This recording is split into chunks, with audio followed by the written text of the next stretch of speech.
In the beginning, you're like, well, is this even real? Am I crazy? Is this for real? What is real? What is right? Who am I talking to? All these kind of questions. Is this coming from my guide? How do I know where it's coming from? Well, what phone number did you dial, my dear friends? But when you are connected into your guides, it's going to feel loving. Absolutely 100%.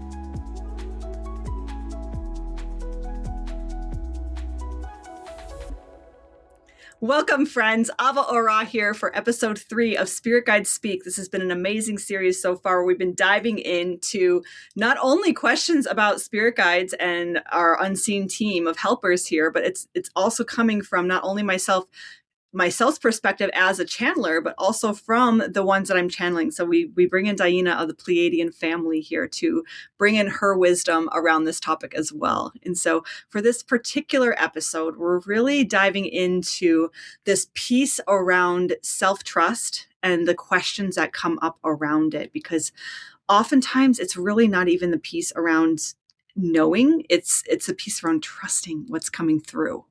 And so the questions like, am I crazy? Did that really happen? How do I know this is real? Can I trust this? Like, how do I know it's not my ego? Like, is this really real? Is this my voice? Is this my guide? Is this my ego? Like all those kind of stuff. Like that's the thing that happens when we're it happens from like not being anchored in yourself, right? Not being anchored in the deepest place of trust, not only with yourself, but with source, creator, life, mother, father, all these places that we can experience the loss of trust or loss of love or loss of connection. These are places that are available for us to restore those fractals in consciousness within our own being so that we can actually have the experience of trusting again. And that extends to our relationship with our guides. So it's just a natural way that we move through the frequency of trust.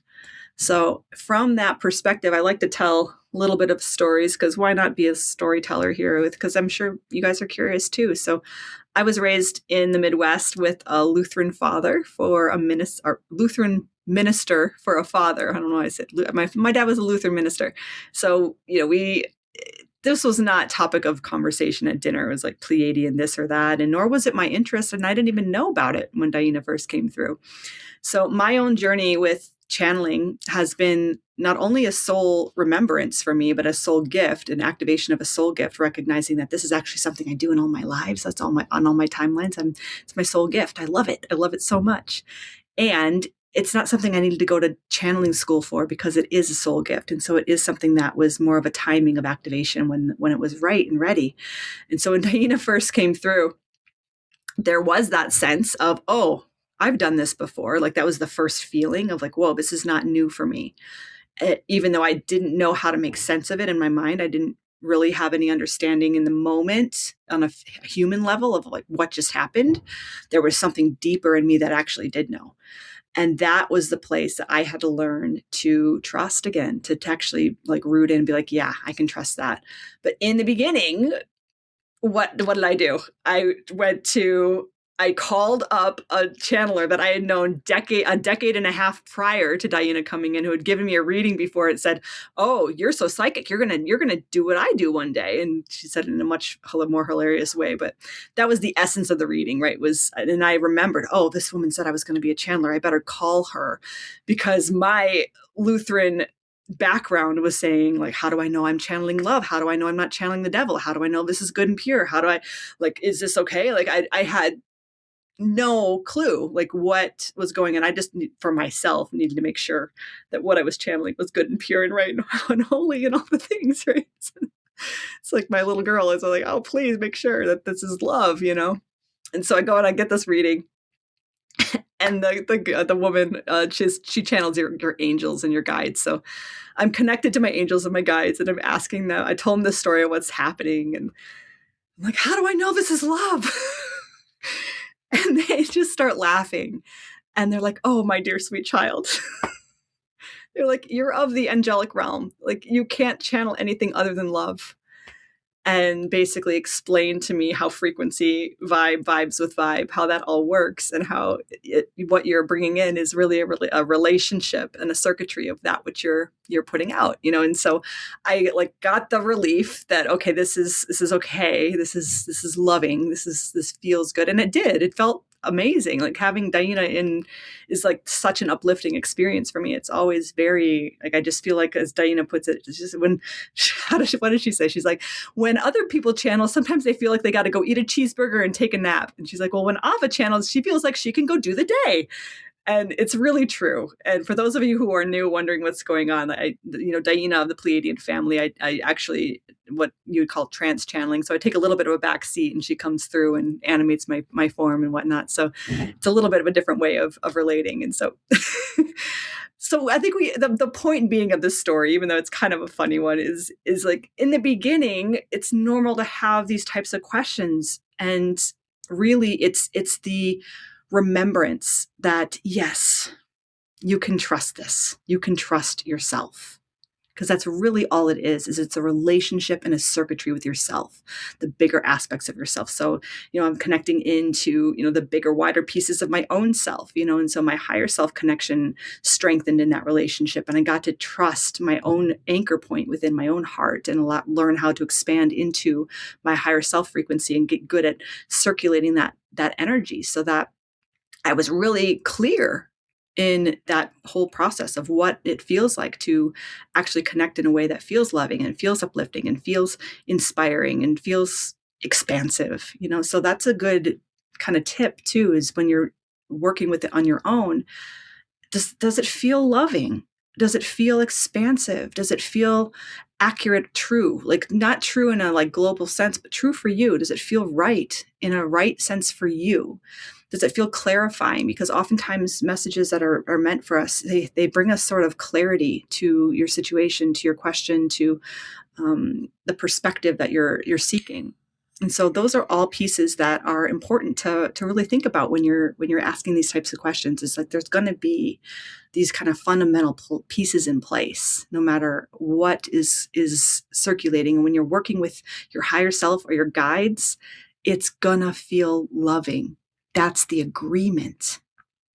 So if it doesn't feel good, that's your first clue that you are connected into some other thing that is, still from love, still from one, but it's not necessarily your guide. It's not necessarily your highest self, and so it's just a little bit of and we're going to have a whole conversation on this further down the series, but that's just a little bit of some tidbits of how to navigate that. But the piece about it being real and true, let's dive into it. Let's dive into it with DiYeena. Let's let her, kind of navigate that question, because that's such an important one. Why wouldn't we ask the Pleiadian? If you got your tea, grab it, because Pleiadians like tea, apparently. I've got some chaga here for her, and we're sitting here in Vermont. So I hope you're having a great day. Let's go ahead and see what DiYeena has to say about this. Greetings, this is DiYeena of the Pleiadian Family. We are here first and foremost to bring you love and to sip the tea. Here we are together. You have a cup with you. You can open your heart together, sip by sip. We go together. Let us know in the chat where you're from, what you're drinking today. We're getting used to the cold tea in the summertime. It's okay. Okay, here we are. Okay, very good. Blessings, dear friends. We are here to you're wondering about the crazy questions. This is so fun to play in this way, you see. But you are really here recognizing that you are one.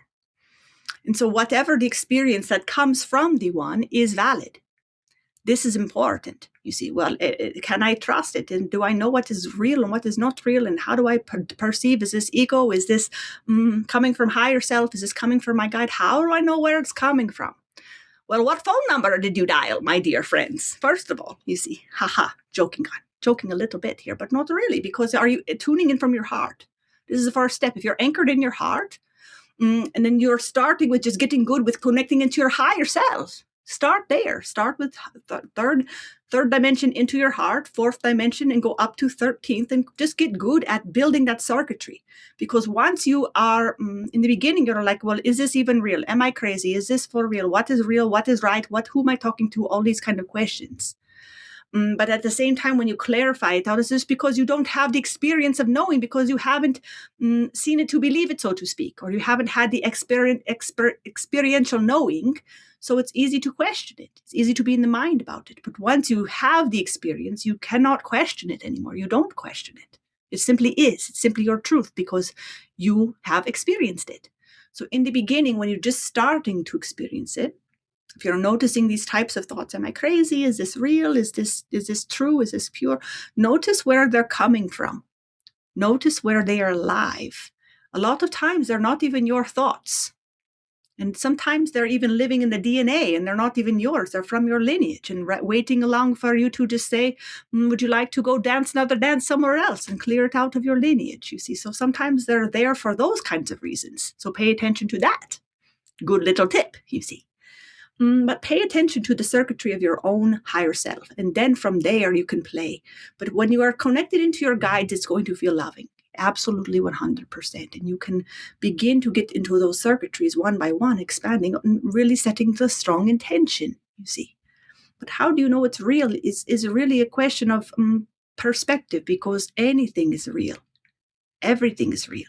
From some vantage point, it's real, you see. So the only difference between a message you're getting from your third dimension self and your higher self is the perspective. So they're both valid perspectives, both valid messages. So you have a third dimensional perspective of yourself saying, well, this is this, you see. And then you have a little voice that's maybe a little quieter saying something different. And sometimes they're contradictory, but it's different perspectives. Maybe the third D version has a little bit of stories or fears or consequences wrapped up into the message, right? So it's not even that the message is distorted, but it's aware of, well, we're the ones in the meat suit, and if we were to listen to that message, well, then we have to deal with all the consequences of listening to that message, and that's a little scary, because it means we'd have to do X, Y, and Z, or we would have to change this, and that. Those are the things that are oftentimes what are really pushing up against it, is the consequences, not the actual thing, you see. So the realness comes from actually getting into the circuitry and not being afraid to just be yourself and to trust yourself. That is really the end of the day, is can I trust myself? Can I trust my knowing? And the more you simply give yourself permission to expand into your knowing, to expand into that circuitry of connection, your intuitive connection, then the knowing happens effortlessly. And the more you listen, the easier it is for you to know without certainty, with certainty, without a shadow of a doubt.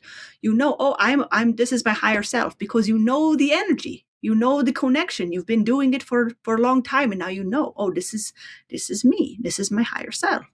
Because you've built that relationship. You've gone to 13th dimension enough and had that circuit activated enough that you know, and that happens effortlessly almost over time. You just begin to get good at that messaging. And the same is true for our guides as well. Once you start to connect with one, you get to know their frequency, you get to know their particularities, and you get to know the subtlety. And so then you know, you don't even have to question. You say, oh, for Ava, she's so many in the field. It's a good example. You see, she's very clear. You see, she can hear. She doesn't need to bring through in this way. It's for the frequency that she does. But she can tell you, oh, DiYeena's right here. She's saying this. Or Magdalene's right here. She's saying this. Or St. Paul is in the field and he has this to say. You see, she can feel the frequency difference. You see, it's very subtle, but they're there. You see. So it's kind of like that. You start to get good at understanding and feeling who's where and who's connecting in, who's wanting to connect and communicate, because you have been in relation, you have been in circuitry, and you're allowing that communication to happen. And then the question of, is this real or am I crazy? They just don't even have a place in the conversation anymore, because you have done the work to simply, even if the trust isn't 100%, you're still being available to build the circuitry, to have the experience. When you have the first-hand experience, it is a non-issue. It's a non-question. So that is the short answer of it, you see. Well, we're going to leave it at that today, because we don't have to have a marathon every day, right? Sometimes you can just get it in a little tidbit and go about your day. So this is a blessing from the Pleiadian family, that you're able to really trust yourself at the end of the day with your intuitive gifts, with your intuitive knowing, with your unseen team, that you're able to build those circuitries in a way that is from love, and that you're able to trust your heart, trust your connection, and trust your source, that you can expand into the frequencies of love with yourself. Blessings, dear friends. This has been fun. We'll see you again soon. Blessings, dear one. I trust that message was exactly what you needed to hear today. And if you liked it, head over to DiYeena Live and get over to avaorah.com/live. We do a live stream every single month, and we would love to see you at the next one. You get to ask DiYeena your questions in a group that is just really starting to build so much energy, and it's a lot of fun. So we hope to see you there. And subscribe if you're not already. It really helps the channel and bring more people to DiYeena to experience, and check out the events to see when we're coming to your place next. Blessings, dear friends.